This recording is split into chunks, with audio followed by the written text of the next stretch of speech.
मित्रों, आप सभी का स्वागत है आपके अपने चैनल एडू क्लासेस एक कदम सबके साथ। और मैं स्मिता मिश्रा आपको यूसी नेट जीआरएफ के साथ साथ पीजीटी, पीएचडी और असिस्टेंट प्रोफेसर के जो एग्ज़ाम्स होने वाले हैं उन सभी की हिंदी साहित्य से तैयारी कराती हूँ। और आप लोगों को क्लास पसंद आती है उसके लिए बहुत बहुत धन्यवाद। इसी तरीके से क्लासेस पसंद करते रहिए और हमारे साथ बने रहिए। हम आपको बताएंगे कि आप किस तरीके से एग्ज़ाम की प्रिपरेशन करें और सफलता हासिल करें। जो भी मित्र 2021 के लिए तैयारी करना चाहेंगे, क्योंकि अब यहाँ पे एग्ज़ाम होने के बाद 2021 में ही अगला एग्ज़ाम होगा, तो फिर हम उसके लिए स्टार्टिंग कैसे करेंगे, क्या हमारी स्ट्रेटजी रहेगी, वो सब हम आप लोगों के साथ शेयर करेंगे। ओके फ्रेंड, तो इस क्लास में हम पढ़ने जा रहे हैं मिथक क्या है, क्योंकि ये मैं अभी आपको दिखाऊंगी कि यह क्वेश्चन कितनी बार एग्जाम में पूछा जा चुका है, जिसके कारण हमें ये देखना है कि ये टॉपिक क्या है, इसका सही तथ्य क्या है और कैसे ये क्वेश्चन बनता है। ओके, देखिए ये आपके जो अवतरण पूछा जाता है, अनुच्छेद पूछा जाता है, उसमें भी इसका टॉपिक आता है। तो उसके लिए मैं आपके लिए एक स्पेशल क्लास बनाऊंगी एग्जाम से पहले ही, जिससे आपको पता चलेगा कि हम अवतरण को किस तरीके से राइट कर सकते हैं कम समय में। ओके, और इस पर मैंने पहले भी क्लास बनाई है, लेकिन अगर आपने नहीं देखी है, क्योंकि न्यू जो लोग जुड़ रहे हैं तो वो न्यू ही क्लास लेना चाहते हैं, और इसी तरीके से तो मैं आप लोगों के लिए जरूर बनाऊंगी क्लास। बस आप लोगों को हमारे साथ बने रहना है, क्लास को लाइक शेयर करना है, सब्सक्राइब करना है चैनल को, और ज़्यादा से ज़्यादा जानकारी के लिए आप हमारे साथ टेलीग्राम पे जुड़ सकते हैं। हमारा चैनल है एडू क्लासेस, सर्च करिए और जुड़ जाइए, बिल्कुल फ्री है, कोई भी फीस नहीं है। ओके, तो फ्रेंड चलते हैं, अब हम पढ़ेंगे मिथक। मिथक क्या है इसके बारे में जानेंगे और आपको दिखाएंगे कि कितने क्वेश्चन, जो 9 पेज आपको दिख रहे हैं उसमें 8 पेज जो क्वेश्चंस के हैं कि अब तक ये क्वेश्चन कितनी बार पूछा जा चुका है। ठीक है, देखिए यहाँ से आप देख सकते हैं अलग अलग जगह पे अलग अलग तरीके से पूछा गया, लेकिन फैक्ट क्या है, एक ही है कि मिथक क्या है। ठीक है, तो जब आप मिथक के बारे में जानेंगे कि मिथक होता क्या है, तो आप आसानी से इसको एग्जाम में सॉल्व कर सकते हैं। और इसीलिए मैंने बताया है कि आपको कि ये क्वेश्चन निश्चित तौर पे आएगा, क्योंकि मैंने क्वेश्चन पेपर, अगर आपने डीपली, जो लोग न्यू हैं तो वो लोग इतना डीपली नहीं पढ़ पाते हैं, लेकिन मेरा एक्सपीरियंस इतना हो चुका है, मैंने भी काफ़ी दिनों से मैं इसकी तैयारी कर रही हूँ और आप लोगों को करवा रही हूँ, क्योंकि मैंने इससे पहले अन्य चैनल पर भी पढ़ाया था, लेकिन उसके बाद मैंने अपना चैनल बनाया और इस पर पढ़ाना स्टार्ट किया। क्योंकि देखिए अपनी चीज़ अपनी ही होती है, जहाँ पे कोई बाउंडिंग नहीं होती है, आप अपने मन से कैसे भी पढ़ा सकते हैं, है ना। तो ये सारी चीज़ें हैं। तो अब हम यहाँ पे बात करेंगे मिथक क्या है।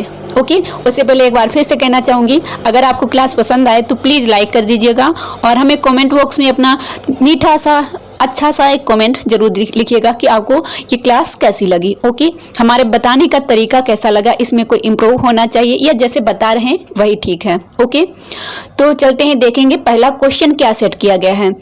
तो जो हमारा स्थापना जो है, जिसे हम असर्शन कहते हैं, वह कहा गया है कि मिथक शास्त्र मनुष्य की मानसिक संरचना को समझने की एक भ्रामक विद्या है। ठीक है, भ्रामक विद्या है। फिर कहा गया है तर्क क्या है, रीजन क्या है, कहा गया है कि क्योंकि यह एक असत्य कथा मिथ्या और कोरी कल्पना है। तो अब इन दोनों चीज़ों को आप कैसे समझेंगे कि यह सही है या गलत है। जिन लोगों ने पहले से पढ़ा है, एक्सपीरियंस जिनको है, उनको तो मालूम ही है, लेकिन जो न्यू है, बिल्कुल न्यू है इस क्षेत्र में, तो उन्हें यही नहीं पता होगा कि मिथक क्या है। लेकिन हम डेली यूज में, मालूम है गाँव ग्रामीण क्षेत्र में जैसे हम हैं, तो वहाँ पे ये हम बुजुर्ग लोगों से सुनते रहते हैं शब्द ऐसे कि मिथक, मिथ। ठीक है, तो ये मिथ मतलब क्या होता है, एक मात्र कल्पना या जो एक कल्पना ही कही जाएगी, जैसे हम पौराणिक कथाओं में सुनते आ रहे हैं, तो उसी को, इसका यूज अधिकतर पौराणिक कथाओं में हुआ है। जैसे कामायनी अगर आपने पढ़ी होगी तो कामायनी में भी मिथक का प्रयोग किया गया है। अब चलिए इसकी व्याख्या हम देख लेते हैं कि क्या दिया गया है इसके बारे में। ओके, तो फ्रेंड यहाँ पे देखेंगे क्या दिया गया है कि मिथक शास्त्र जो है मनुष्य की मानसिक संरचना को समझने की एक भ्रामक विद्या है। यह कथन गलत है, क्योंकि यह भ्रामक विद्या नहीं है। क्योंकि मिथक शास्त्र जो है, इससे एक रोचकता बढ़ जाती है, एक जो सोचने की जो हम पढ़ते हैं उसमें एक इंटरेस्ट बढ़ जाता है जब हम मिथक का प्रयोग करते हैं, एक कल्पना का प्रयोग करते हैं। जैसे कोई कवि है, वो अपनी कल्पना से ही काव्य लिखता है, ना कि वो पूरे समाज में घूमता फिरता है। वो अपने उसके अंदर ऐसे सोचने की क्रिएटिंग होती है कि वो सोच सकता है कि क्या समाज में हो रहा है, उसको क्या व्यक्त करना चाहिए, तो वो एक मिथ ही होता है। ठीक है, बिल्कुल मिथ नहीं है। केवल मतलब अगर लिख दिया जाए कि एक कवि जो है केवल मिथक पर लिखता है तो ये गलत हो जाएगा। ठीक है, यथार्थ और मिथक दोनों को मिलाकर एक कवि रचना लिखता है। तो यहाँ आप देखेंगे कि कल्पना संरचना है जो रूढ़िवादी होती है। मतलब क्या है कि एक कल्पना ऐसी है जो रूढ़िवादी है। तर्क क्या है, क्योंकि यह एक असत्य कथा, मिथ्या अथवा कोरी कल्पना है, गलत है।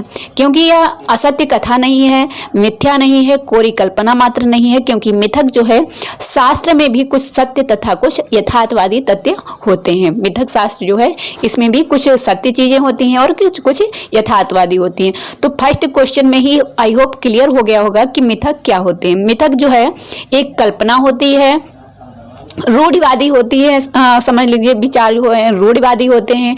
लेकिन अगर कहें कि मिथ्या कल्पना है या कोरी कल्पना है, असत्य है, तो ये नहीं है। ये जो हमारे जैसे रामायण है, महाभारत है, या अभी ग्रंथ जो है जैसे कामायनी है, या जिनमें थोड़ी कल्पना की का प्रयोग किया गया है, तो उसे हम कहते हैं कि मिथक है। ठीक है, तो ये चीज़ है, आई होप क्लियर हुआ होगा। अब यहाँ पे आप देखेंगे कि क्या कहा गया है इसमें कहा गया है कि मिथक शास्त्र मनुष्य की मानसिक संरचना को समझने की एक भ्रामक विद्या है। तो भ्रामक विद्या बिल्कुल नहीं है, इसलिए ये गलत हो जाएगा। दूसरा क्या कहा गया है कि क्योंकि यह एक असत्य कथा, मिथ्या और कोरी कल्पना है, तो यह भी गलत हो जाएगा। ओके, तो यहाँ पे आप समझ गए। अब दूसरा क्वेश्चन देखते हैं कि ये क्वेश्चन आपका 2018 दिसंबर में पूछा गया है, उसके बाद में पूछा जा चुका है।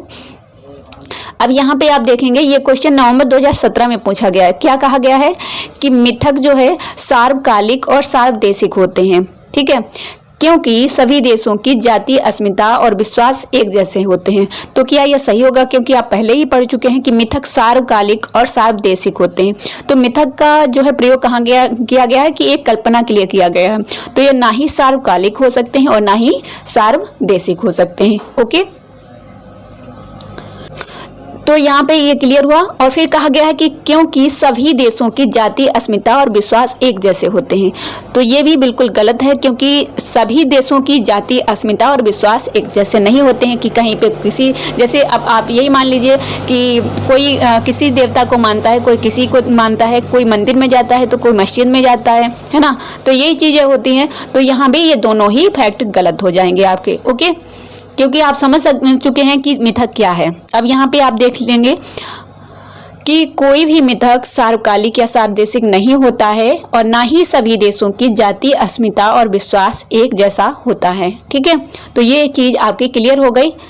नेक्स्ट देखिए क्वेश्चन कैसे पूछा गया है। अब पूछा गया है कि मिथक मनुष्य के आदिम मस्तिष्क की सृजनशील शक्तियों का मूल्यवान सांस्कृतिक उपहार है, क्योंकि आदिम मन और मस्तिष्क द्वारा प्रकृति के तत्वों और घटनाओं के मानवीकरण की अचेतन प्रक्रिया ही मिथक रचना का मूल बनी है। तो यहाँ पे ये चीज़ आपने पढ़ी है, तो इसमें क्या होगा आपका, यहाँ पे दोनों ही सही हो जाएंगे। क्योंकि आपने पढ़ा है कि जो ग्रंथ हैं, पुराने प्राचीन ग्रंथ लिखे गए हैं जैसे, तो उनमें जो है इसका प्रयोग किया गया है मिथक का। ओके, तो ये चीज़ आपने समझ ली यहाँ पे। दूसरा यहाँ पे क्या कहा गया है कि क्योंकि आदिम मन और मस्तिष्क द्वारा प्रकृति के तत्वों और घटनाओं के मानवीकरण की अचेतन प्रक्रिया ही मिथक रचना का मूल बनी है। ओके, तो इस चीज़ को आप समझ लीजिएगा। अब यहाँ पे हम व्याख्या इसकी देख लेते हैं। क्या कहा गया है कि मिथक जो है, मिथक मनुष्य के आदिम मस्तिष्क की सृजनशील शक्तियों का मूल्यवान सांस्कृतिक उपहार है, क्योंकि मिथक एक कथा है जो आदिम मानव की विचार शैली, विज्ञान, धर्म, दर्शन आदि से परिपूर्ण है। यह विचार मुख्यतः धार्मिकता से संबंधित है, क्योंकि उस समय भारत का मूल विश्वास धर्म में था। ठीक है, तो ये चीज़ क्लियर हुई। नेक्स्ट जो क्वेश्चन है वह देखिए, इसमें पूछा गया है कि मिथक, क्या पूछा गया है असल में कि मिथक जो है विगत का आलेख है जिसका संबंध केवल धर्म और इतिहास से है।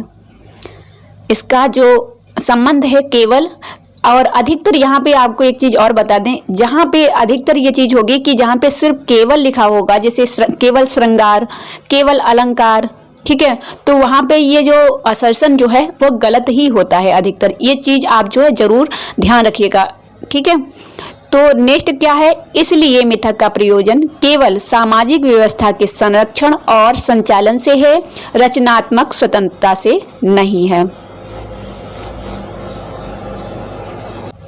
तो जैसा हमने आपको बताया, यहाँ पे अभी हम पहले ही बात कर चुके हैं कि मिथक का प्रयोग कल्पना से और कवि ने अपनी रचनाओं में प्रयोग किया है। जैसे कोई ग्रंथ लिखा गया है, जैसे कामायनी लिखी गई है, तो उसमें मिथक का प्रयोग किया गया है। लेकिन यहाँ पे क्या कहा गया है कि रचनात्मक स्वतंत्रता से नहीं है इसका संबंध। तो यहाँ पे क्या होगा, अब यहाँ केवल धर्म से कहा गया है और यहाँ नहीं बोल दिया गया है कि रचनात्मक स्वतंत्रता से इसका संबंध नहीं है। इसीलिए मिथक का प्रयोजन केवल, यहाँ भी केवल कहा गया है कि सामाजिक व्यवस्था के संरक्षण और संचालन से है। तो मित्रों, अब हम जो है इसकी व्याख्या देख लेते हैं, जिससे आप लोग क्लियर हो जाएगा आपको कि ये क्या है, मतलब इसका हम कैसे इसको समझें। देखिए, मिथक समाज में व्याप्त एक कल्पना है। मिथक क्या है, एक व्याप्त कल्पना है। मिथक का संबंध जो है धर्म एवं इतिहास से नहीं होता है। मिथक अलिखित कल्पना है जिसका पालन हमारा समाज करता है। भूतकाल में हमारे पूर्वजों द्वारा जो नियम कानून अथवा लोक प्रथाओं का प्रारंभ हुआ है, उसी को मिथक कहते हैं। मिथक का कोई साक्ष्य या प्रमाण नहीं मिलता है। मिथक हर समाज और देश का अलग अलग होता है। मिथक काल्पनिक होता है, तथ्यात्मक नहीं होता है। मिथक का संबंध सामाजिक व्यवस्था के संरक्षण तथा संचालन से भी होता है। और यहाँ क्या कहा गया है कि यहाँ पे ये तो कहा गया है, लेकिन यहाँ पे रचनात्मक स्वतंत्रता से नहीं है, इसलिए ये गलत हो जाएगा। और यहाँ लिखा गया है कि मिथक विगत का आलेख है जिसका संबंध केवल धर्म और इतिहास से है। तो यहाँ पे ये भी जो है आपका गलत हो जाएगा, क्योंकि क्या हमने लिखा है कि मिथक अलिखित कल्पना है जिसका पालन हमारा समाज करता है। मिथक का संबंध धर्म एवं इतिहास से नहीं होता है। ठीक है, तो ये चीजें आप जरूर ध्यान रखिएगा। आइए नेक्स्ट जो क्वेश्चन है उसको देख लेते हैं। नेक्स्ट क्वेश्चन में क्या कहा गया है कि मिथक सार्वकालिक और सार्वदेशिक होते हैं। ठीक है, ये पहले भी हमने पढ़ा है, अभी आपको पहले दिखाया था। अब आप इससे समझ सकते हैं कि क्वेश्चन किस तरीके से रिपीट होता है, अगर हमने ध्यान से पढ़ा होगा। यहाँ पे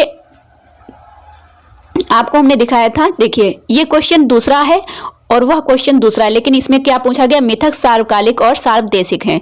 स्थापना वही है, रीजन में चेंज किया गया है। ठीक है, रीजन में क्या किया गया है, चेंज किया गया है। इसमें क्या बोला गया है कि मिथक सार्वकालिक और सार्वदेशिक होते हैं और इसीलिए मिथक के माध्यम से किसी भी समय और समाज के अंतर विरोध और संवेदना की अभिव्यक्ति संभव है। तो क्या अब इसको हम समझेंगे कि यह सही है। तो देखिए, मिथक जो है सार्वदेशिक और सार्वकालिक हैं, ये तो गलत ही है। पहले ही हमने समझा है कि ये मिथक जो है सार्वकालिक और सार्वदेशिक नहीं होते हैं और इसीलिए मिथक के माध्यम से किसी भी समय और समाज के अंतर विरोध और संवेदना की अभिव्यक्ति संभव है। तो ये बिल्कुल सही है कि संवेदनाओं से कल्पना जो है संवेदनाओं से जोड़ती है, तो ये बिल्कुल आपका सही होगा। अब इसकी व्याख्या देख लेते हैं। क्या कहा गया है कि मिथक जो है सार्वकालीन सभी कालों समय में और सर्वदेशिक सभी देशों में एक साथ और एक समान नहीं होते हैं। ठीक है, इसीलिए मिथक के माध्यम से किसी भी समय और समाज में अंतर विरोध और संवेदना की अभिव्यक्ति संभव है। ये चीज आई होप आपकी समझ में आ गई होगी। नेक्स्ट देखिए, नेक्स्ट क्या कहा गया है कि नेक्स्ट कहा गया है कि असर्शन में मिथक मनुष्य जाति के सांस्कृतिक इतिहास का आख्यान है। मिथक जो है मनुष्य जाति के सांस्कृतिक इतिहास का आख्यान है। और रीजन कहा गया है क्योंकि मिथक के बिना इतिहास का लेखन असंभव है। तो इतिहास में जो है मिथक का प्रयोग किया ही नहीं जा सकता है, क्योंकि इतिहास जो यथार्थ दिया गया होता है उसमें कल्पना नहीं की जा सकती है। ठीक है, कोई ग्रंथ अगर लिखा जाता है तो उसमें अलग बात है, जैसे इसमें जो है प्रयोग किया जा सकता है, कोई ग्रंथ लिखा जाता है, लेकिन इतिहास में जो है मिथक का कल्पना नहीं की जा सकती इतिहास में। ठीक है, तो यहाँ पे क्या होगा, यहाँ पे आपका मिथक मनुष्य जाति के सांस्कृतिक इतिहास का आख्यान है, ये सही हो जाएगा। लेकिन क्योंकि मिथक के बिना इतिहास का लेखन असंभव है तो ऐसा नहीं है। जो इतिहास है बिना मिथक के भी लिखा जा सकता है। हाँ, कुछ कल्पनाएं जैसे कुछ इधर उधर हो जाता है, जैसे एक जो आपकी फिल्म बनी है पद्मावत, तो उसको बनाने में कुछ कल्पनाओं को भी जोड़ा गया होगा। तो जो है असंभव नहीं हो सकता है। इसमें जब असंभव की बात करी गई है इसीलिए ये गलत हो गया है। ठीक है, अब इसके बारे में देख लेते हैं व्याख्या क्या कह रही है। मिथक एक आस्था एवं या विश्वास है जो जनश्रुति या पौराणिक कथाओं के माध्यम से व्यक्त होती है। यह सांस्कृतिक इतिहास का आख्यान होता है। मिथक के बिना इतिहास लेखन संभव है। मिथक में तमाम ऐसी बातें होती हैं जो तर्क या कसौटी पर खरी नहीं उतरती हैं। ठीक है, जबकि इतिहास में ऐसा बहुत कम होता है। ठीक है, अब यहाँ पे ये चीज आप जरूर ध्यान रखिएगा कि नेक्स्ट हो सकता है आपसे इसी तरीके से पूछ दिया जाए कि मिथक में तमाम ऐसी बातें होती हैं जो तर्क या कसौटी पर खरी उतरती हैं, तो आपका गलत हो जाएगा क्योंकि ये खरी नहीं उतरती हैं, और जबकि इतिहास में ऐसा बहुत कम होता है। नेक्स्ट देखिए, नेक्स्ट क्वेश्चन में क्या कहा गया है। नेक्स्ट क्वेश्चन में कहा गया है कि मिथक जाति स्मृति पर आधारित होती हैं। ठीक है, मिथक जो है जाति स्मृति पर आधारित होते हैं, मतलब स्मृति जो हम एक कल्पना करते हैं, इसीलिए मिथक को विकासशील माना गया है कि हम इसकी कल्पना कभी भी कर सकते हैं। ठीक है, कोई भी रचना लिखता है, कोई जैसे नया रचनाकार है वो पुनः से लिखता है ना, रामायण लिखता है या महाभारत को फिर से अपनी जैसे अनुवाद करता है, तो उसमें वो अपनी कुछ मिथक भी डाल सकता है ना, तो उसका विकास वो और अच्छे से लिख सकता है, उसमें अपने कल्पनाओं को ऐड करके उसमें कुछ अभिव्यक्ति देकर। तो यहाँ पे क्या कहा गया है कि मिथक जाति स्मृति पर आधारित होते हैं और इसीलिए मिथक को विकासशील माना गया है। जैसा कि आपको बताया हमने पहले भी, तो यहाँ पे आप फिर से देख लीजिए, लोक प्रचलित पौराणिक कथाएं ही मिथक हैं। ठीक है, मिथक क्या है कि लोक प्रचलित जो पौराणिक कथाएं हैं वही मिथक हैं। जैसे हमारे जो पूर्वज लोग हैं, जो हमारे बुजुर्ग लोग हैं, वो हमें कथाएं जो सुनाते थे उनमें मिथक होता है, मिथ होता है। यह मिथक जो है जनता के चित्त या जाति स्मृति में संचित रहते हैं और बाह्य आंतरिक